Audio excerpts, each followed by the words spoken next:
16일 검찰 비상계엄 특별수사본부가 윤석열 대통령에게 2차 소환을 통보했습니다.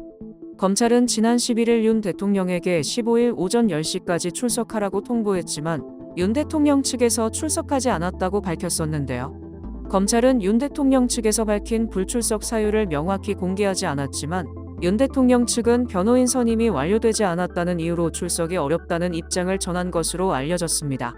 검찰이 현직 대통령을 피의자 신분으로 소환 통보한 것은 헌정사상 처음인데요. 윤 대통령이 현직 신분으로 검찰에 출석하는 첫 번째 대통령이 될지 주목됩니다. 앞서 전두환, 노태우, 노무현, 이명박, 박근혜 전 대통령이 피의자 신분으로 검찰 조사를 받았으나 이들은 퇴임 후 수사가 진행됐거나 탄핵 이후 소환에 응한 사례입니다.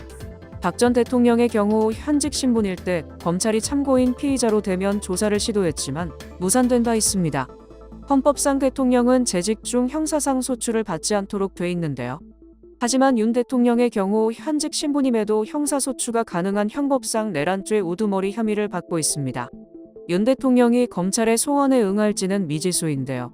검찰은 윤 대통령이 소환에 계속해서 불응할 경우 체포영장도 검토할 것으로 보입니다. 그동안 검찰은 통상 주요 피의자가 3차례 이상 소환에 불응할 경우 체포영장을 청구해왔습니다.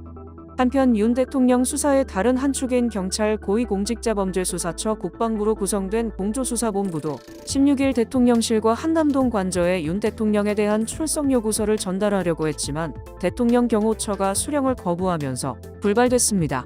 다만 공조부는 등기 우편을 통해서도 출석 요구서를 발송해 둔 상태라 출석 요구에는 문제가 없다는 입장입니다.